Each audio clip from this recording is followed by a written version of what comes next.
ఒకటి స్ట్రైట్గా ఆన్సర్ చెప్పండి. మీ దగ్గర సాక్ష్యాలు ఉన్నాయా? 100% ఉన్నాయి.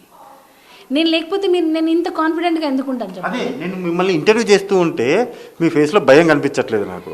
మీ ఫేస్లో ఎక్కడ నా క్వశ్చన్ మార్క్ లేదు, ఏం సమాధానం చెప్పలేదు. నేను అడిగిన దానికంటే ఎక్కువ చెప్తున్నారు మీరు. అంటే ఏందో ఉంది మీ దగ్గర. 100% ఉన్నాయి. వాళ్ళ దగ్గర ఏవైతే వాళ్ళకి అనుకూలమైనవి ఉన్నాయో మా దగ్గర ఆ అమ్మాయికి కాదు అందరికీ అనుకూలమైనవి ఉన్నాయి. దీంతో ఆ అమ్మాయి అసలు ఎవరెవరితో ఏం చేసింది అవి కూడా వస్తాయి. అంటే ఇప్పుడు ఆల్రెడీ అమ్మాయి చెప్తున్నది నాకు ఎవరు సంబంధం లేదు, నేను ఐఎమ్ సిన్సియర్ ఫెలో, నేను చాలా పర్ఫెక్ట్, మాస్టర్ వచ్చారు నన్ను ఇలా తన మీద అఘాయిత్యం చేశారు అంటూ కూడా ఆమె చెప్తుంది కదా. సో చెప్తున్నటువంటి ఆమె అలా అవునా కాదా?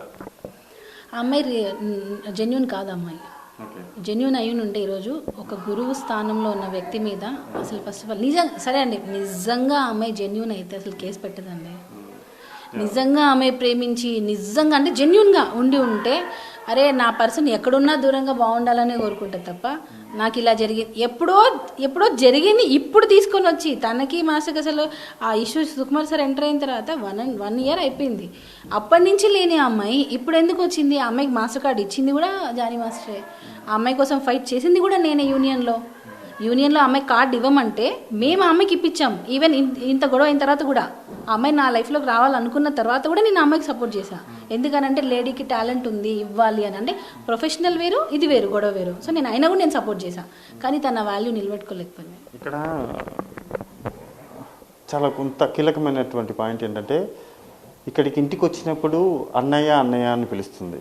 సో ఇప్పుడు వెళ్ళేమో తన మీద ఇలా జరిగింది అంటే తను చెప్పినట్టుగానే ఇచ్చినటువంటి కంప్లైంట్ ప్రకారము 16 సంవత్సరాలు ఉన్నప్పుడే తన మీద అటాక్ చేశారు, తన మీద లైంగిక దాడి జరిగింది ముంబైలో అని ఆ అమ్మాయి కంప్లైంట్లో వచ్చింది. ఇక్కడికి వచ్చిన తర్వాత మాస్టర్ గారి వైఫ్ ఏమంటున్నారు, ఇక్కడ మా అందరి ముందు అన్నయ్య అని తిరిగేది. మరి ఈ ఇంత మధ్య తేడా రావడానికి, కేసు పెట్టించడానికి సంథింగ్ రాంగ్ ఖచ్చితంగా అందులో డౌటే లేదు. ఎందుకంటే ఇప్పుడు సినిమా ఇండస్ట్రీలో చాలామంది డ్యాన్స్ మాస్టర్లు ఉన్నారు. ఉంటుంది ఆ కన్ను అయితే పడింది అని అయితే కొన్ని వార్తలు అయితే వస్తున్నాయి మేడం. ఒకటి మాస్టర్కి చాలామంది శత్రువులు ఉన్నారు సినిమా ఇండస్ట్రీలో, డౌటే లేదు. ఎందుకంటే ఆయన ఎలా వచ్చారంటే ఇక్కడి నుంచి 0 నుంచి 10 వరకు రీచ్ అయిపోయారు. ఇంకా చాలామంది 0 నుంచి 1, 2, 3 దగ్గరే ఉన్నారు. సో ఆయన మీద ఈయన తొక్కితే ఇలా పైకి రావచ్చు అని చాలామంది కూడా ప్లాన్లు ఉంటాయి. కొంతమంది సీనియర్ డ్యాన్స్ మాస్టర్ల ప్రమేయం ఉందంటారా? యూనియన్ డ్యాన్స్ మాస్టర్ చెప్పాను కదా, యూనియన్లో అమ్మాయి కార్డు ఇవ్వలేదు అంటే ఆ అమ్మాయి కార్డు ఇవ్వకపోతే ఎవరి మీద వస్తుంది ప్రెషర్?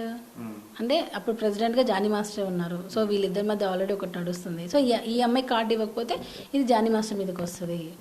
ఆ అమ్మాయి ఏంటి, నాకు జానీ మాస్టర్ నాకు కార్డు ఇవ్వట్లేదు. అక్కడ ఇష్యూ లోపల ఇంటర్నల్గా వాళ్ళ మేనేజర్ ఏడుకొండల శ్రీను అని ఉన్నారు. ఆయన ఎంత ఎక్స్ప్లెయిన్ చేసినా వాళ్ళ మేనేజరే ఆ అమ్మాయి ఇన్ఛార్జ్ ఎంత ఎక్స్ప్లెయిన్ చేసినా లేదు జానీ మాస్టరే ఇవ్వట్లేదు. అంటే వాళ్ళు మెంటల్గా ఫిక్స్ అయిపోయారు, ఏం చేసినా జానీ మాస్టరే.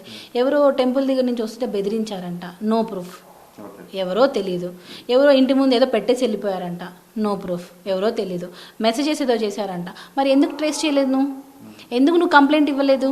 ఎవరో వచ్చి ముఖం మీద బెదిరించారన్నప్పుడు నువ్వు ఆ రోజు ఎందుకు కంప్లైంట్ చేయలేదు? ఇది జరిగి కూడా చాలా నెలలు అయిపోయింది.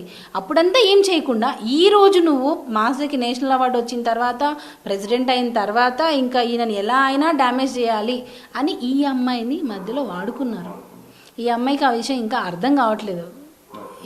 ఇది ఇలాంటి ఏజ్ ఉన్న వాళ్ళు ఏంటంటే 21 కాదు, వీళ్ళు 30 years వచ్చినా ఎవరు వచ్చినా వీళ్ళు ఒకరి కింద ఉన్న వాళ్ళే అంటే ఇలానే పనికొస్తారు. వీళ్ళు ఇంకా అంటే వీళ్ళని యూజ్ చేసుకుంటారు, ఇలా ఒకరిని డిగ్రేడ్ చేయాలి, ఒకరు డిఫెమ్ చేయాలి అని ఆలోచనతో ఈ అమ్మాయిని వాడుకుంటున్నారు. ఇది ఆ అమ్మాయి రియలైజ్ అయితే బెటర్.